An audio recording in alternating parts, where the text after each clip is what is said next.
Never Work a Day talks to folks that are pivoting their lives to follow their passions. We talk about pitfalls, misadventures, hilarious and heartbreaking, meet the outstanding individuals, and learn about their continuing journey. I'm your host, Nickey Frankel, purveyor of platforms and creator of play spaces, and I'm so excited to bring you the stories of these extraordinary individuals. Here is a full-body sketch of James Phillipp, our guest today. 6 points. Number 1, born in London, England, in Camden, frolicking in the fields of Hampstead Heath. Yes. Number 2, James is the only member of his family to have a British accent, a.k.a. Stewie Griffin, from Family Guy, in case people don't know. Number 3, tragically lost his sister Catherine at the age of 7 when she was hit by a car when she was 15.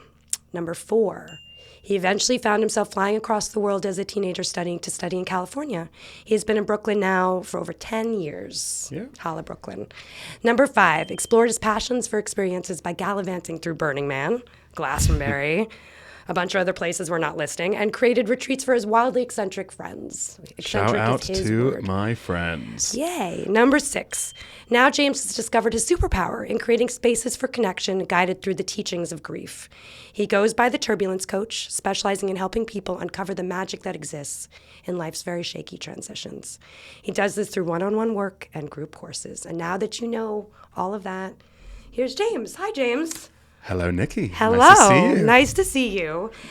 I always introduce by saying how I met you, which was I accidentally was at a meeting for a ticketing platform. I wasn't supposed to go to that meeting. Really? I was not supposed to be there. I was like, I guess I'll go. It was a ticketing platform and an event platform, right, Yeah. that we're not going to mention. Yeah. And it was for an Adobe Another chapter of conference. my life. Another chapter. And it was for an Adobe conference that we were working on. And you were there, and I thought, who's this British guy? And what's his deal? And then I never saw you again until the mid-pandemic, Yeah. right? When So you, even if you weren't at that meeting, Yes. we would have been connected again in the future. Yes, we would have met The anyway. universe was just trying to... Yeah, they were just trying to throw us together Yeah. because I met you again when I was brought on to work on a platform called Nowhere, which is the name of the platform, Nowhere, which is super meta. Shout out to John Morris. Hey, John Morris, how's Nowhere doing? How you doing in Nowhere? So Nowhere is a beautiful virtual platform, and you were working there on sales. And I was hired to do a virtual festival there inside of all of their environments, which was fun and challenging and interesting. And it was kind of only online. And while in Nowhere, I think we kind of decided that we should work together. Yeah, I think we just felt like we saw eye to eye, and then we got lunch in real life outside of Nowhere. Yes, and I needed some help with preview because I was running a live events company during the pandemic, and I felt unhappy. A turbulent transition. I felt turbulence.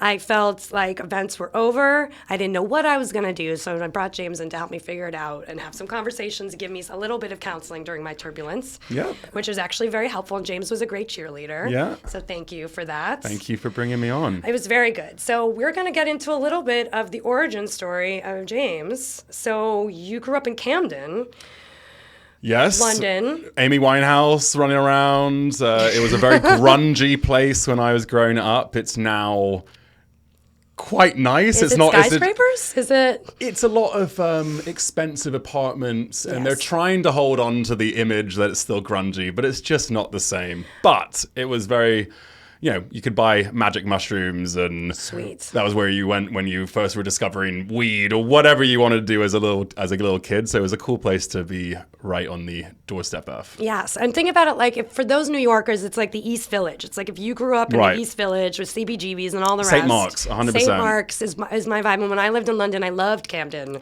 for that reason. Mm-hmm. And I would go there often to purchase all sorts of things. Yes. Yes. We won't mention the things. I don't even remember, so it doesn't matter. Cool. So you grew up in Camden, which is I'm jealous, just to say.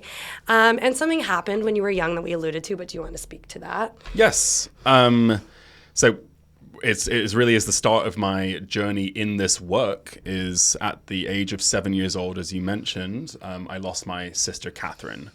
She was hit by a car when she was with her school.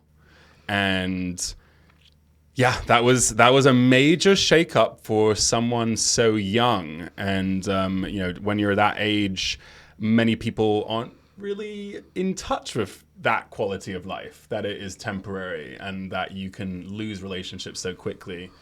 And yeah, just, who I lost that day, My sister Catherine, she was the first one that saw my light. I'm the baby of the family, and she was the sibling that wasn't annoyed by me and wanted to spend all her time with me. And actually, just a side note, just to give you and the audience a little bit of a feel of who Catherine was to me. My mum and dad never found out the sex of the babies until we were born, which I love. And my sister already had 2 brothers. So my sister really wanted a little sister. And my mum and dad called home and said, we had a little boy. And Catherine went into a bit of a strop and was a little bit upset. But when my parents brought me home, the first thing she did was hold me and look me in the eyes and say, if my eyes were even open at that age, on day 0. But she looked at me and she said, I will never, ever wish you anything but what you are. And she really stuck by that.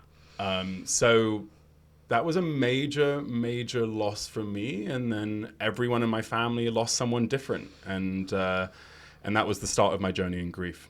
Yeah. And your family your mother became a counselor as a result of that too? So I was very lucky to be within a family that didn't shy away from the topic, especially my mum and dad.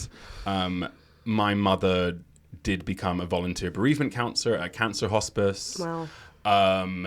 And, this was incredibly important within an environment that was not very welcoming to talking about grief. Yeah. England, all boys school. Right. And I guess that's something we can touch on, is that there is sort of a feeling that English, Irish, sort of that, are a little not into talking about emotion. Stiff upper lip is Indeed. what we call it. Just being stoic is Yes. something that I've heard before. Yes. Right, that you don't get into it Yes. as much. And then the added aspect of all boys school. Which right? is the machismo, sort of, even starting at a young age, that you don't want Totally. to be, The way that, most kids are raised is you get the truck, you get the blue blanket, you get this is how boys behave, right? And there's a lot of competition in an all boys school, in school in general, but speaking from my experience. And it wasn't cool to have emotions, but I was a deeply emotionally aware boy from a very, very young age. They would call you a deep feeling child. Yes, that's a deep something feeling what child. they say now. Yeah. A DFC. Right. Yes. Yeah. So you feel everything all the time. Yeah, and that was something I felt I had to shove away. And this is kind of a theme of life at that during the first few chapters of my life. That's not sustainable. And that is what a lot of us in this world are doing. Absolutely. Is hiding pieces of ourselves for this primal desire to fit in. And to be accepted. Yeah. Right. And then, you did end up in New York, and you went to a porn party, which I would love to go to a porn party, like just, kind of 1970s porn party. Yes. Good memory. Thank you. Yeah, so I left college not having a clue what I wanted to do. And I thought I was going to get a crappy job in London for a few months and do the gap year that lots of my friends did, but I never got to do. And all of a sudden I'm moving out to New York, and that was a really instantly transformative moment for me. It was, and I'll get to the party in a moment. That's a key moment. I didn't mean to lead in with that, but that's... I think it's a great lead in. It keeps people here for the story, because they're like, oh, get past it and get to the porn. But I moved to New York knowing that what I had created in my life so far was not going to be the shape of what this looked for me now. It was an opportunity to start fresh in some ways. 3 weeks after I moved to New York, I went to my first Burning Man. Right. And I try not to be someone that talks about Burning Man all the time or define my personality based off that. But at 22 years old... you went to your first Burning Man in the desert, right? Yes. Okay. Was that after you moved to New York? 3 weeks after I moved to New York. Amazing. So okay. I had just started a job, and I was like, can I leave this job this quickly? And I floated it by my boss and kind of sold it as, oh, like I have this trip with my brother to the desert and it was booked a long time ago. My brother was there, but I wasn't going with my brother. But I feel like the family card is helpful. A family card is always good at getting out of stuff. Exactly. And he was like, go. Yeah, have a nice time. That's great. And then just over a month after I moved to New York, I started finding my people. And the 1970s porn theme party, it had projected old, let's call it bushy porn on the walls. I mean. And you dressed up in 70s outfits, and the party just got out of hand in terms of like everyone started hearing about it. And this is where I met a random French boy and a lovely French woman that invited me to their 1960s London gin-themed party the next week. Amazing. This French boy moves into my apartment, and it's just started planting the seeds for everything that happened in my social world from there. And what this was for me was New York was the first place I felt celebrated for authentically being myself. Right. And that was huge. Yeah, that's a good thing about coming to a place where you're able to invent yourself. And also there's no one expects anything from you here, that you can just be what you can find anyone here. And a lot of people find that really difficult. Sorry for those who are not in New York, but it is where you can do that because actually nobody really cares. No one gives a shit. Yeah, and that's the best part. And to be celebrated, to be allowed to authentically be myself, I'd say at 22 years old, that starts the journey towards authenticity, and it's still taken me to this stage to fully unwrap my authenticity. But it was an invitation for, it's safe here. Be yourself. You can be comfortable. Yeah. You can say what you want to say. So important to have that environment. So thank you, New York, and thank you to the wonderful people. And thank you to all those cool parties. Thank you, Bianca, for hosting that porn party. Yeah, that really maybe the porn loosened us up. I mean, somebody should throw that again. And you had your first Burning Man experience. I won't ask. Just for the record, I've not been to Burning Man. I've wanted to go to Burning Man for a long time, but I don't think wanting to go is the way that you go. I think it's just it's a whole thing, coincidence and confluence of the universe, and somehow you end up at Burning Man and you're naked and you're running around a desert, right? That's my vibe. That's what I seem to get from everyone I talk to. Yeah, yes. Yeah. I mean, you'd like to believe it's always that random and spontaneous, and I like this past year was completely spontaneous. I booked it 9 days before I left to go, which is not typically how people do it. They plan out a lot. A lot of people have a story like that, where it's just things just lined up, and all of a sudden they had a ticket in their hand, and someone had a bike for them, and they were like, "All right, I'll go." Yes. And start running around naked. Yes, unless you were a Burning Man baby. Shout out to my friend Max, which I didn't tell you this story, but he was a Burning Man baby, and I was doing. I'm sure he was naked. He was definitely naked through that whole time, and I actually was doing an event where somebody showed a picture of somebody from Burning Man who was very young, and it turned out to be him. Oh my God! Naked as a boy climbing on a Iconic. statue, and I said I couldn't believe it. So Burning Man was something that you learned to do, but you also did other sort of parties and events and experiences and retreats as a result of that, right? Yeah, it's a deep passion of mine is for a long time, including in college, was to create experiences for people. In my final year of college, I was running events in loft spaces. Oh, wow. There was open bar, but would also have Twister and art and live instruments of DJs and stuff like that. But it was something underlying that I only kept in my social world because I didn't think I could create a career out of it. But yeah, I've created retreats for my friends out here, and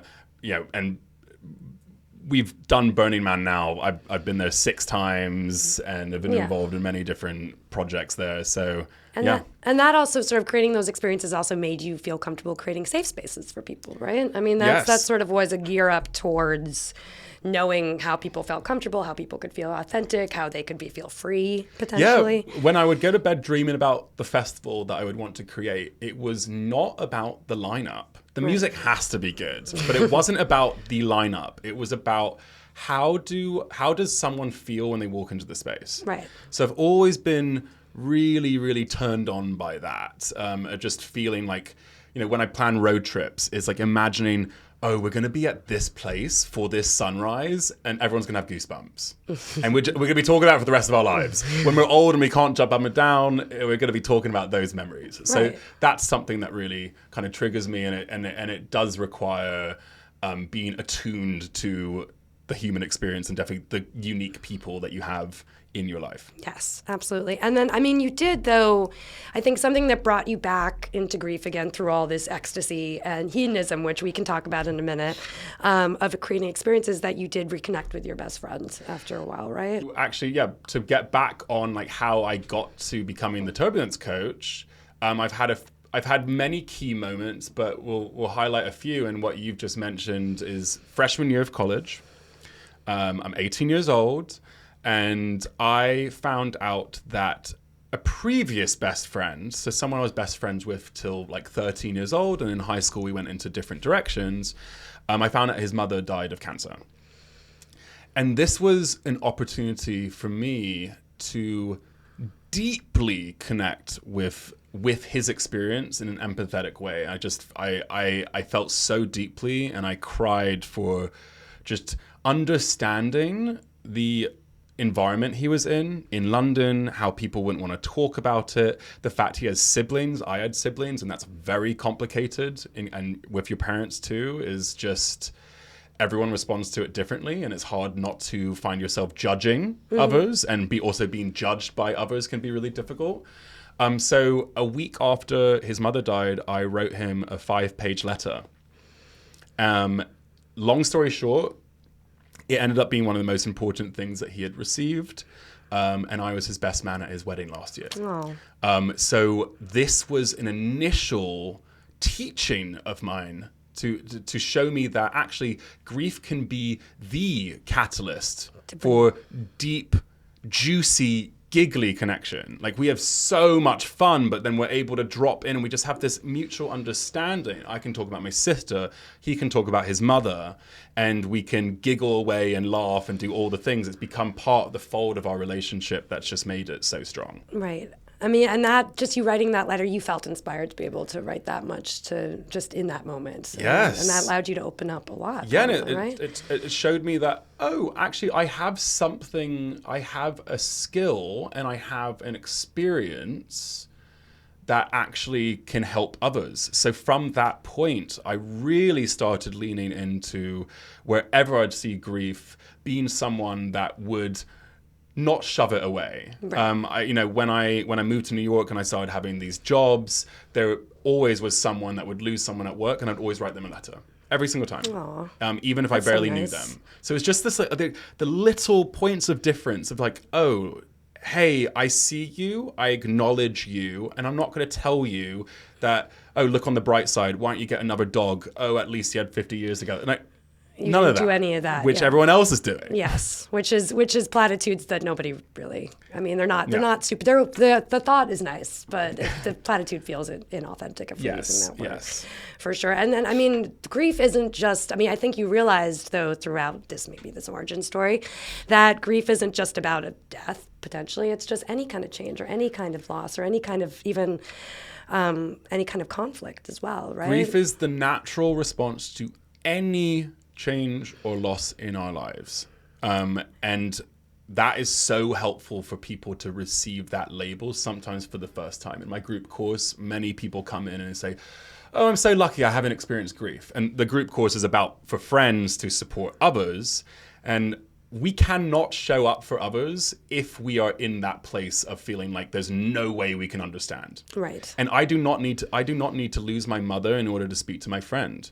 I can connect with my own experience and go, okay, I know anxiety. Yeah. I know sadness. I know alienation. I know, the identity crisis. I know the different emotions. Yeah. So I can be there and be a listening ear and chime in if invited to.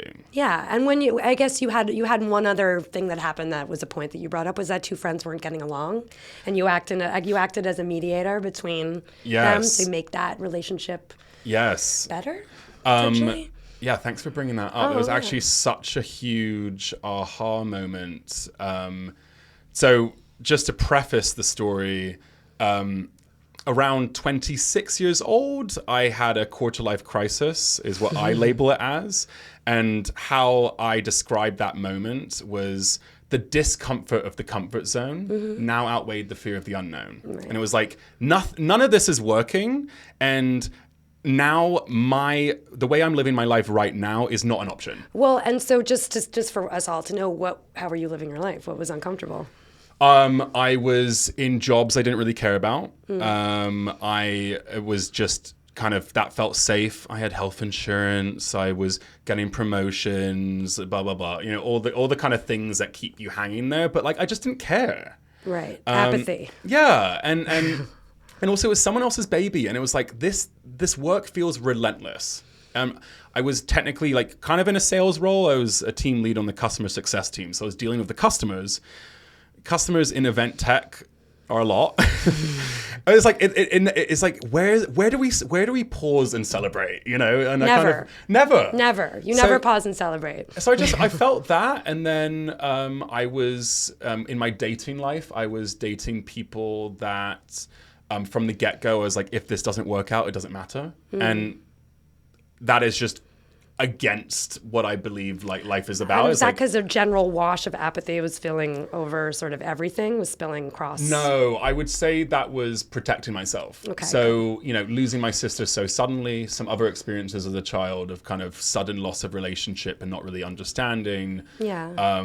I was connected to the fact that life can be volatile like that. So, and connected to the fact that actually a lot of those emotions hurt. Yes. So my protection mechanism was like, okay, why don't I just not set myself up for situations that could really hurt? Right. But guess what? We're not here to be living a lukewarm life, keeping our head slightly above water. We're here to experience life. Yes. We're here to like grab it by to be scared and to feel all the teats. things. Yes, indeed, as it were. Yes. Yeah. So with that, started going to therapy, all these different experiences for the first time, and so much started unlocking for me.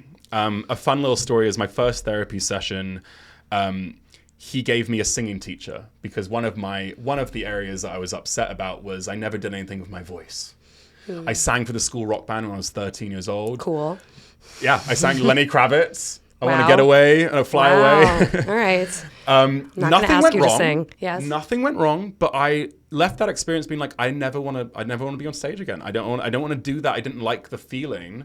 And it got to the point where I wouldn't even sing in the shower because I never did anything with my voice. Aww. So got to a point of shame. Yeah. And what happens in the growth journey? So once I start unlocking the singing, so he gave me this wonderfully goofy older English woman called Amanda that would come to my house, kind of Mary Poppins vibe, and she would come over and she celebrated my voice, and she dressed in goofy clothes, and it was like, why? Oh, don't give a fuck, right? Like just let loose. Yeah. And that started changing my dating life. Right. And then it started bringing into question my work life.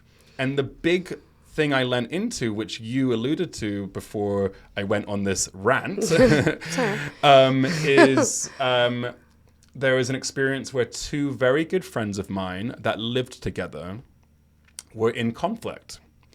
And they weren't talking to each other for several weeks. One was out of the country, and just like it was not a good situation. And the two of them separately, without discussing with one another, reached out to me to ask if I can mediate a conversation. And I just jumped up. It just felt so right, and just experiencing in your body of just like, but of course, and it felt so natural. I led rules of engagement, different chapters, held the room for tears. You felt very comfortable in that position, yes, right? And it was 4 hours. Wow.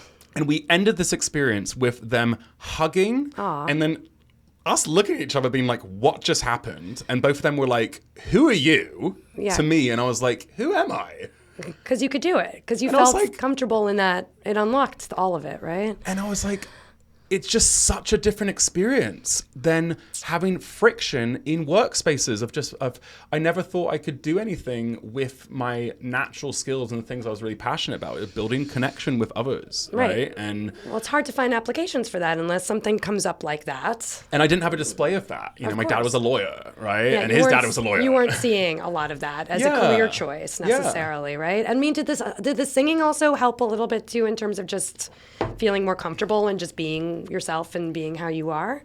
So what happens is there's a snowball effect, right? Is you start knocking down one story, then the next story you're like, wait, so I just disproved that other story that's been controlling my life. Why would I listen to this one so much? Right, and these stories we create to protect ourselves, but it actually stops us from doing things that we want to do. They come from a good place, but a misguided, younger place. Well, I think we all have those stories, though. Even throughout even as we get older, just to keep ourselves protected, that keep us safe, that keep us out of anything that's scary or challenging. Yeah, but like when the safety zone is actually but like the safety a zone deep can pit be of despair and oppression potentially, right?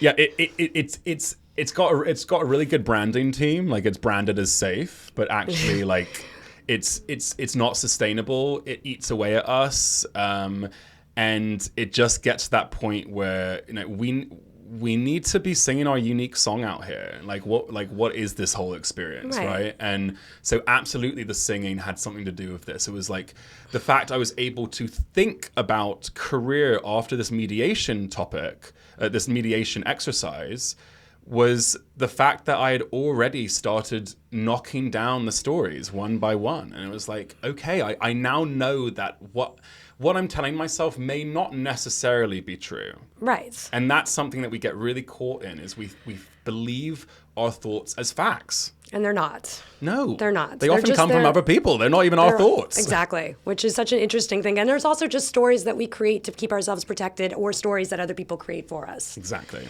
Right? And so so what I love is, though, that it's not, that the term turbulence, which you took on, which means just anything that is a change or is a bump can rattle us completely, depending on the closeness to it or what have you. And so you coach people through, as we said at the beginning, when I met you, I was going through some turbulence. And it was helpful to have support in that. And so you found sort of your way to turbulence coaching, or the turbulence coaching, which we don't hear that as a term. That's not, no, that's your why I original, love it so much. That's your original term. Yes, I love it so much. I have the turbulencecoach.com. Like I have the Turbulence Coach on Instagram. Like it doesn't exist, and I love that. And I love that any one of us can think about turbulence. What does that feel like to be on a plane? Turbulence. We're out of control. Yes. We have to surrender, and our feet feel off the ground, and we don't know what's going to happen next. Right? It's very unsettling. Yes. And that's the nature of life is change. What I was finding before I came up with this name, I was working. I ran a project called Supporting Grievers, and the unfortunate thing about the word grief is most of us only connect that to the death of a loved one. Right. But what about the breakup? What about the having the baby? Yes. You are a mother now. Like, yes. Your freedoms change. Your relationship dynamic with your partner changes. Your identity. There's so much grief in change, and we don't really think about it that way. And then we beat ourselves up for feeling different than we should for all the change that happens. There aren't support systems for it because it's not recognized or labeled. That's why labels can be really, really helpful. They can if they're applied correctly. I say can be. Yeah, yes. Exactly. We don't want to over-label our lives, but the fact that, in the first session of my group course, where I help people connect with their own grief, and what that does is it helps us move from a place of responding to our friends and loved ones with sympathy, which is kind of how many of us can walk past a homeless person in the street. We're not connecting, right? Yes. And to be fair, we can't take on the weight of the world, and all the news articles and everything that's popping up on our phones. It's too much for us to be in an empathetic state all the time. True. But it helps if we can connect with our own experiences and label, after that breakup, or after I moved to that city I was unfamiliar with, there were these feelings, and like, what did I need at the time, and how did that come across? That can help us connect with empathy, so we can actually show up for our friends. Because when it comes to our loved ones, we don't want to respond in the same way as we do to the wider world. No, and empathy is hard to tap into if you're feeling at all transitional or if you're feeling scared yourself. It's hard to be empathetic sometimes. Exactly. I could say, oh, I haven't had a child, so let's not talk about it. Yeah, well, that's true of a lot of people that do that. And similarly, if you lose a loved one and someone hasn't, then there's no way to connect sometimes, or it's hard to figure out how to connect. We do have sort of a spotlight of like, we talked a little bit about kryptonite that you have, though, in terms of being the youngest and being a bit not having your stuff together, because the youngest is always sort of, that's what's seen. Yes. When you're in a family and you're the youngest one, that you kind of are the one that's always sort of figuring it out, I guess. And that is, I mean, I have seen that in my life as well, not personally, but with my family, that the youngest one is always the one that's sort of trying to catch up.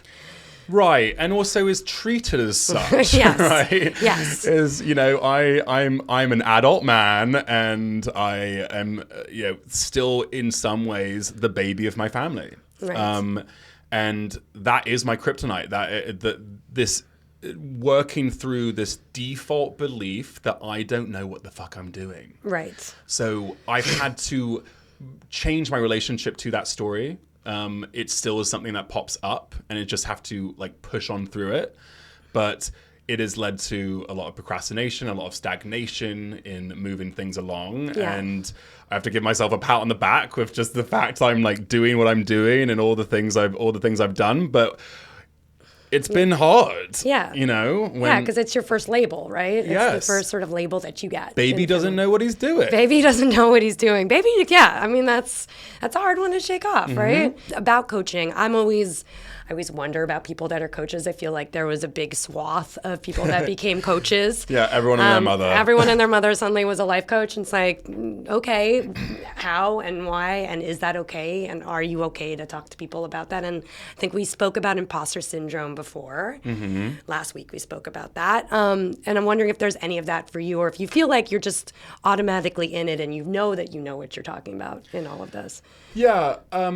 So, yes, coaching is an unregulated space. Which is my favorite thing that you've ever said. Yeah, is that, It is completely, like an 18-year-old can wake up one morning and say, I'm a coach, right? So the ones of us that want to do this seriously, we have to consider that. And I've really tried to be ethical with this, right? I'm speaking to people through, traumas and difficult emotions. So I did one of the most rigorous coaching schools you could go to. Shout out to New Ventures West. And I'm trained as an integral coach, which was probably the most incredible thing I've ever done. Beyond I've done a lot of work, right? Yeah. And an integral coach is a holistic coach, is sort of an all. I mean, we include all of you in, so Yes. We want you to show up fully as yourselves within all the spaces. And there is a somatic approach, so we include the body's language. So I'm also a trauma-informed somatics practitioner. Which I think is so important. So important. My favorite therapist that I ever went to really focused in on the body. Yes. Because the body tells... It's the most powerful. Yeah, the body tells the truth. We can't think... Yeah, exactly. We can't think our way out of everything, right? Like, and we're very, like, rational, mind-focused society. But yeah, when it comes to coaching, another thing is... I'm not telling people what to do. Like you, Nickey, you know your life better than I do. Right. So that's something that I'm very aware of. A good coach should not be giving you the 5 steps towards how to heal, right? Okay. Well, we'll get it. I'm excited to talk about that in a second. The 5 stages. But yes, definitely. But like a good coach should be someone that can help foster and create a space where you feel comfortable to express without judgment, And they ask you the right types of questions that help you have the light bulb moments. The aha moments are coming from you, which I promise you are so much more powerful than just being told what to do. It's not sustainable. Yeah. So in the realm of coaching, you're not really feeling that kind of imposter syndrome because you're equipped. Yeah. You're fully equipped with what's going on. So really, I don't step over that line. Yeah. And I think that's important and that's interesting because there's a lot of I think a lot of people do. I think people do. And I think there's occultism sort of around it, which I have a whole note on. But I want to say about your superpowers that you have, which is an oomph. Yes. So what does oomph stand for again? Your oomph is your unique medicinal frequency. Now, so medicinal, that's what I refer to when I talk about my use of marijuana. I say it's medicinal. But can you also just say in relation to authenticity and uniqueness? So I would say my oomph is the fact that I show up in spaces deeply authentically, and a huge part of my authenticity is that I'm playful. Yeah, we're talking about grief. We're talking about all the things, and we're not avoiding the topic through humor, but guess what is part of the dance of life? Right. So the way I show up in spaces is an invitation for others. So if my guard's down and I'm comfortable and maybe I'm doing something that you might find a little bit silly, I'm telling you, hey, don't worry about it. Like you can be silly, we can be silly, we can be open. Let's dance. Yeah, and that's very comfortable, right? For people that are coming into a space where they're ready to talk about something that's heavy, whatever that is, if you add lightness to it. Oh, and all of my most important teachers have had humor. All of them. And something that you mentioned about coaches and this like cultism, I call it the Messiah complex. For sure. Is a red flag that I would point out to people if you're looking to work with a coach, which I highly recommend coaches and therapists. And like, we're not meant to do this process alone, right?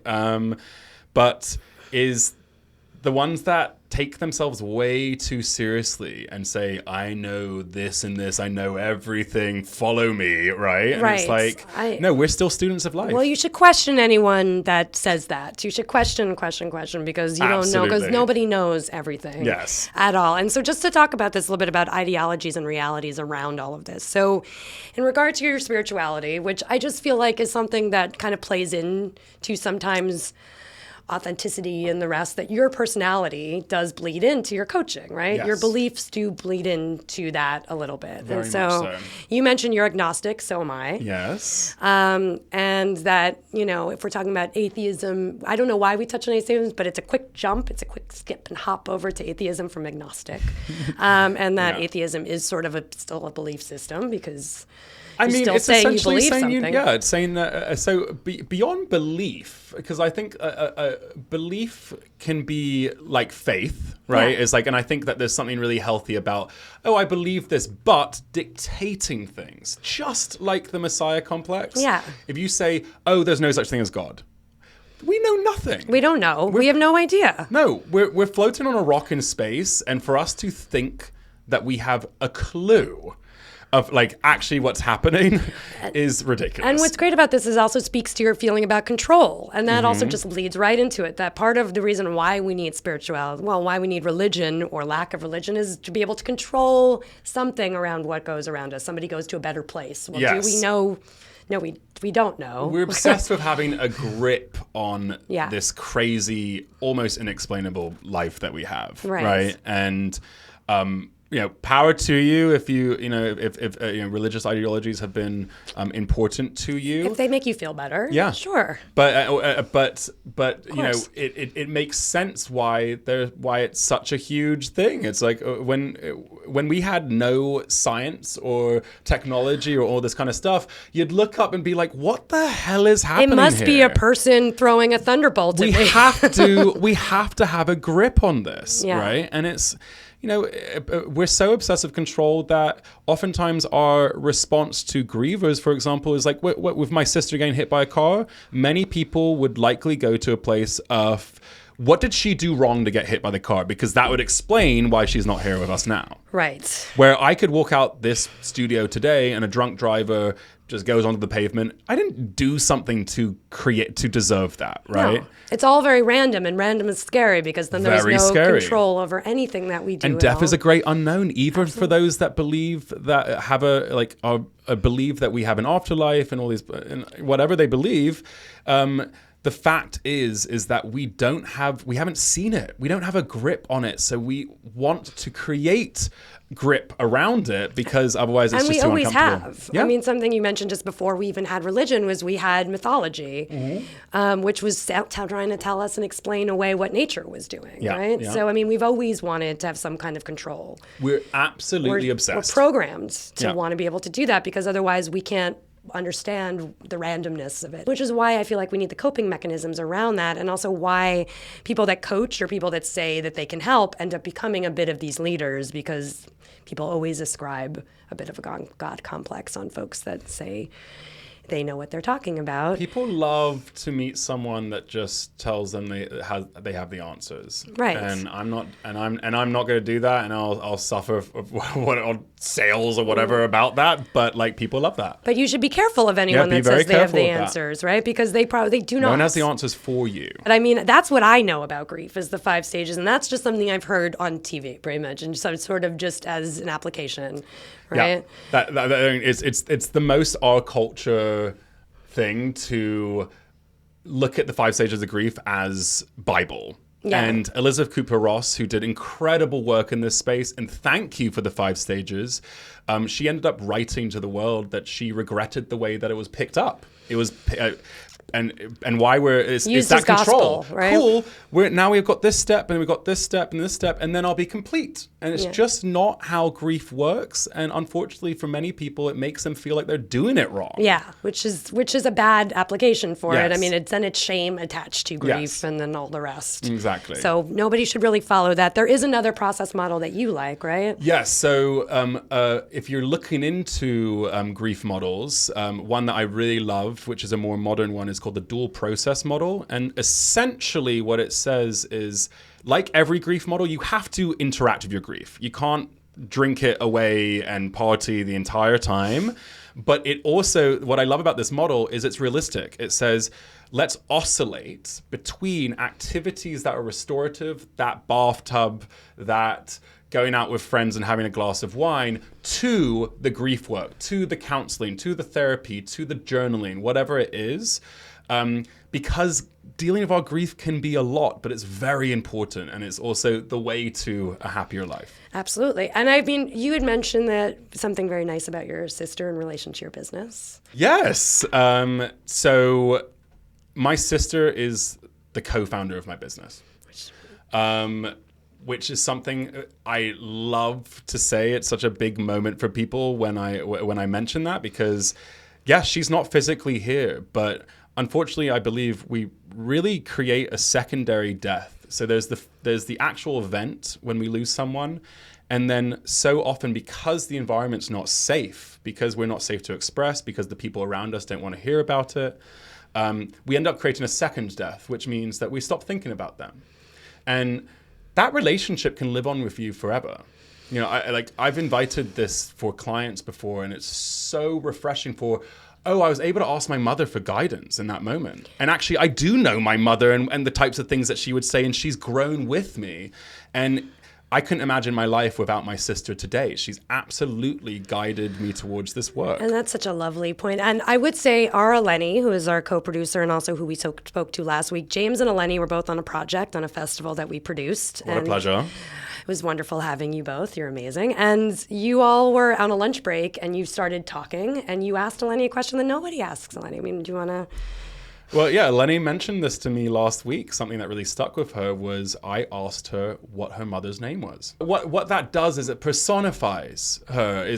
She's more than a story. She was a friend. She was a woman. She was, everything. And it did occur to me that, when I hear about people that have, grief or loss, I don't ask a lot. You don't want to ask a lot about it because you're not sure if it's okay. You're not sure if they want to talk about it. You don't want to ask too many questions. but just giving the name of the person who was in existence and still present is so important. So we're just gonna do our last little bit, which is we didn't want to do true truths and a lie, because then I would have to do it again. And truth or dare didn't make any sense. And also in the dare, James already biked here in a blizzard. It is about minus 100 outside and the James snow biked everywhere, here. and I did cycle here. Which is crazy. Which is like, people usually say I'm crazy for cycling places, but now I'm turning into my parents. It's very hard to get me to not cycle.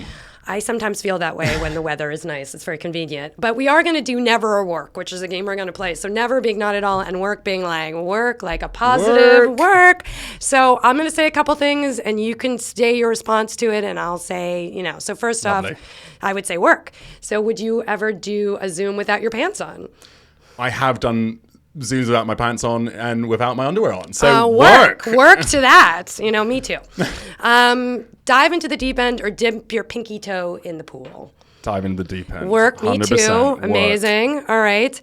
Wake up. This is one I know already. So wake up before sunrise and go to a dance party, or stumble home at sunrise and go to bed. I dabble in both, and I used to be much more the latter. But recently, I've started getting a good night's rest, waking up at 7 a.m. and going to the party that's been going on all night long. Oh my God. You're fresh-faced. Everyone else is kind of like at the end of their process. So work to that. Go to the morning dance party if you can do it. And then maybe wait online for a bagel. Oh, for hours or a cronut? Like anything that you would have to wait online on for more than 30 minutes? I don't like lines. So never. Me too. Never, ever to that. So amazing. Well, I think we've covered a lot. We've covered a lot. So if you want to learn more about James, you can go to his IG. You can go to his Instagram, obviously, and follow him. And then also the turbulencecoach.com is starting up pretty soon. It's my new website is launching this week. So exciting. In time for the launch of this episode. And my Instagram is also the Turbulence Coach. And super, super excited. Reach out if you want to look into my one-on-one offerings or my group course. All right. Well, thank you so much. Lovely talking to you. So nice talking to you. Thank you so much. And I hope you all aspire to do what you love and never work a day. This is Nickey signing off.